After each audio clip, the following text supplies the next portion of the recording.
notwithstanding what we've just seen, the movie is essentially, the heart of the movie is this beautiful friendship, this relationship, isn't it? Absolutely, I think the friendship is the beating heart of the film, yeah. And talk to me about, getting these great actresses to play these roles. It always had to be Annette. From the very first time Jimmy and I read the script, through all of development, it had to be Annette. The fact that she said yes it's extraordinary. I mean, it was really important for us to cast age appropriately, and also to find an actor who was not afraid to play a woman in her full complexity. And there was also the physical part. So, Annette was very gracious we were thrilled when she said yes. And also there was an understanding that this is something that Jimmy and I can't control. We can't check on Annette and be like, how's that swimming going? Like, it just seemed like, we were too scared. We could never do that. But Annette is such a master of her craft that she put in the work and swam trained for over a year. And that first day when she got in the water for our kind of safety test, it was a moment of wonder, because it just looked effortless, like she was a marathon swimmer. And that's a testament to a great dedication to a craft, to a great actor. Thank you, John. I mean, Annette, this was Olympian level of training. So what was involved? It was more than just diving in a pool every day for a couple of laps. So what did you have to do? Yeah, it was, sorry. Whoa. It was a great challenge. And when I read it, and I knew Jimmy and Chai were directing, I didn't know them personally, but I knew their documentaries, so I knew they were smashing, and that this was their first narrative film. So I immediately said yes when I read it, because I just jumped, I just read the script and thought, this is amazing, fabulous. I was touched. I thought she was so interesting and complicated, and I didn't really know much about her. So it was after that that I started to really think about the swimming. And I thought, wait a minute, oh wait, hang on now. Bathing suit, wait, bathing suit, swimming, can I do that? I'm pretty athletic and I'm in pretty good shape. And so I thought, well, I'm just gonna go jump in the pool and I'm a diver. I used to scuba dive a lot. I worked on a boat. I'm in the water a lot. The water doesn't bother me, but I just had never been a distance swimmer, or a swimmer really of any kind, the proper swimmer. So I got in the pool and I just really, to be honest with you, I cried. I thought, oh my God, this is, I've said yes, can I do, I kind of didn't really think it through, because that's how I am, that's my nature. Jump first, then figure it out, which in some ways is kind of a good thing.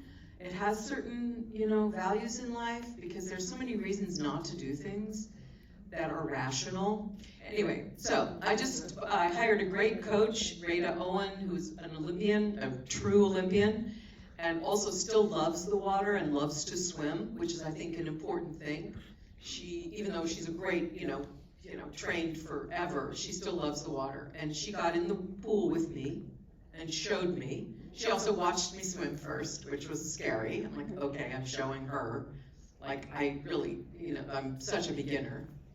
So she just said, oh yeah, we can make this work. And so we just sort of started, breaking it down, which is like what you do with any new skill, right? And at first you're thinking about 5 different things or 10 different things, because that's what you have to do.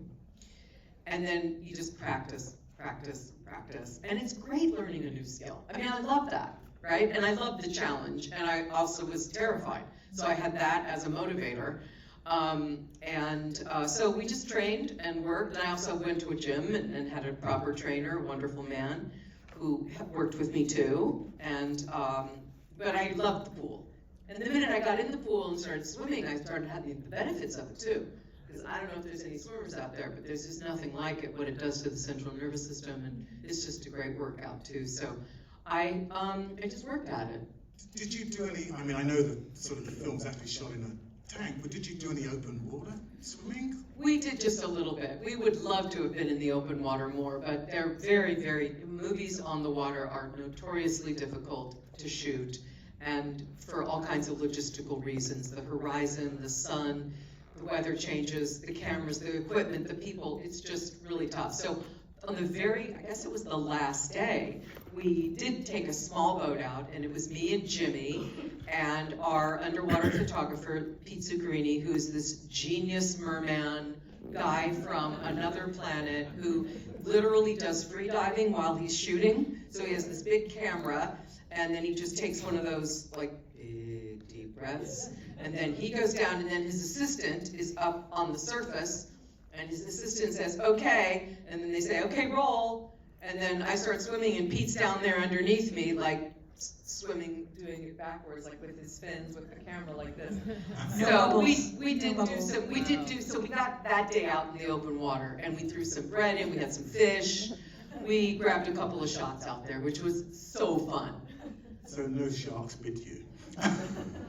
Do you remember that Easter when Jimmy and you went on that long swim along the beach? Yes.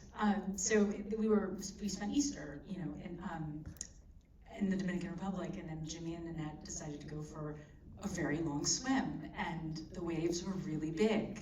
And I stood there on the beach just being like, we're not finished yet. Jimmy better bring her back. Oh my God, we can't tell anyone about this.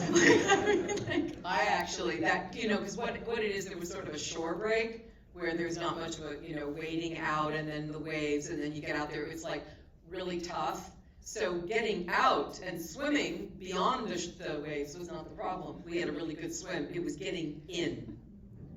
And I have to say, I was scared. I was so scared. We were at this bit, and Jimmy was like trying to coach me because he's a surfer. And he's like, "You're supposed to look back at the waves." I'm like, "Oh, I have to get in. How do I do this?" Yeah, but we did have a good swim. It looked effortless. But as much as the movie is about this endurance, this great act of endurance, it's also about the poem, the Mary Oliver poem. And just let me read you the line that's cited in the movie. And it's, what is it you plan to do with your one wild and precious life? That's what the movie's about, essentially, to me. Yes. What is it you plan to do with your once wild and precious life? And that could apply to you as an actor, also, Annette Bening, because you took on this part. I think a lot of us, you don't have to be in an acting profession to want to be challenged in whatever way, or whatever way we challenge ourselves, and I know Diana does a lot of motivational speaking, and she talks about the other shore, and for her the other shore was Cuba to Florida, and she had this swim. She failed when she was in her 20s. She woke up when she was 60 and said, "I'm gonna do it now." And everyone said, "That's insane. You can't do that. I'm sorry, you're old and you couldn't do it when you were in your 20s. But she decided to do that, and there's something in it, I don't know if I can articulate this, but there's something about how she decided her life mattered enough. And that's the thing I think I certainly relate to and I struggle with. Like, well, how much does it really matter if I do X, Y, or Z, even if it's something simple? And she had to earn it for herself. That's what I love about her, because she had to overcome a lot from when she was a kid, things that happened to her. And she was a great competitor and a great athlete and had that athletic mentality as well. And she does say, it's in the movie, and I love this, that she says, yes, I have this body now and I am 60, but what I didn't have then was this. I didn't have this, and that's what's gonna get me there. And that's a really good feeling in life, because we all hopefully get older, and then we deal with having more life experience. And what do we do with that? And so she did something with it, and I think that's just admirable.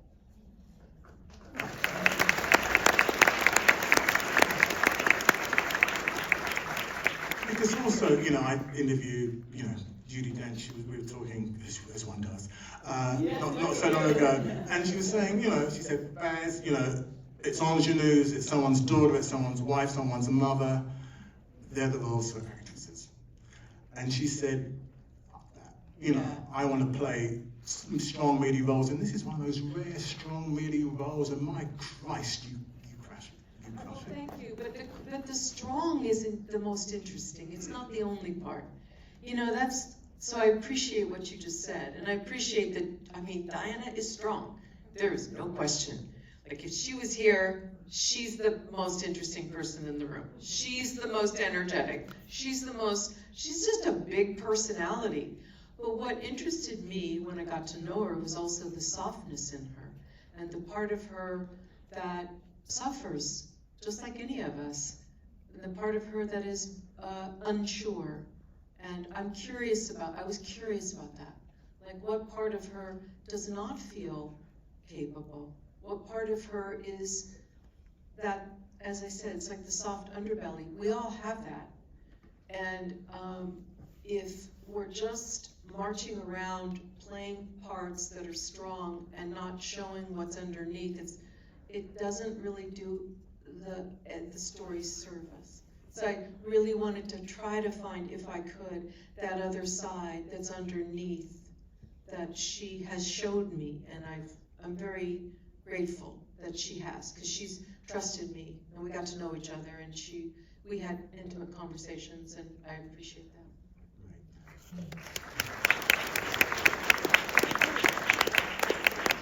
Talk to me about working with Jodie Foster. Yeah. You know, that partnership on screen. Talk to me about that. Well, you know, Chai told me that they were going to ask Jodie to do it, and I said she'll never do it. I don't know why I said that, but I was like, you know, she could play Diana, and I didn't really know Jodie. I've met her, but I didn't know her. So then they said, well, she's interested. So then she came to meet me, and she was like, checking me out, like, well, what's she really like, you know? What's this gonna be like? And she started talking to me about the script. She started talking to me about, you know, she's a filmmaker, she's a director, she's a writer, she could play every part. I mean, she could do everything. So I said to her, everything she said, she had lots of ideas, and I was like, yes, everything, you're right. You're right about that, you're right, and she was. And she had good ideas, and then she wanted to talk about certain things, and she wanted to talk about, you know, what we don't need and what we might need, and I just, and I know Chai did the same thing. We all just said, Jodie, go. Do your thing, and she's incredibly smart, but she's also fun. She's also humble, and that is a killer combination when someone is confident and humble, which is like this very interesting thing that she's got. She's been in the business. She told me the other day, we were doing an interview together. I was like, how long have you been in the business? She said, 57 years. And I was like, that's almost as long as my husband, and he's 86. Like, what?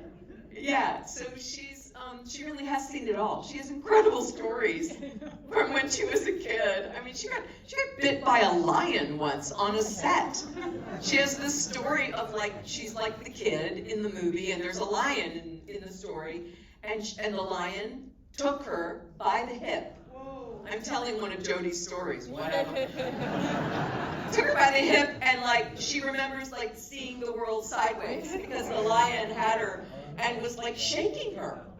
I mean, she has literally seen it all. So I was so lucky. I knew if she did the movie, and we were like, when she said yes, we were like, now this movie could be something. Because I knew it would require someone of that caliber to play that part. Right. And Chai, you know, this is the first narrative film that you've done, which is staggering to me. So what was that like?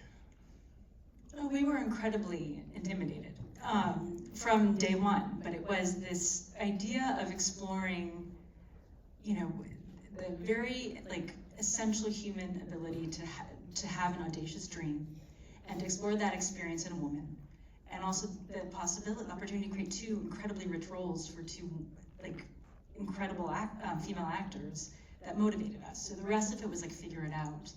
And yeah, I mean, we like struck the jackpot. I mean, first with Annette and then Jody and Risa Fons, and it really became about how can we service the story? How can we help and support? For a nonfiction filmmaker, you know, the main difference was having partners like Annette Bening, Jodie Foster, and Risa Fons, where in nonfiction, we are your closest listeners, we are your closest observers, and then we go away alone and try to make sense of it. But here you have a partner who's the best at what they do, and as committed, maybe more committed than you are, to conjuring and bringing to life these characters. And that felt like having a superpower. And it released us like creatively. And once we made one good decision on set, it was a great relief because we understood that the instincts translated. And then that was a rich experience because we had 20 years of nonfiction experience to be like, oh, we still understand emotional truth. But here we are with partners who understand it, they can bring it to life. They certainly bring it to life, and thank you so much for bringing the film to life here.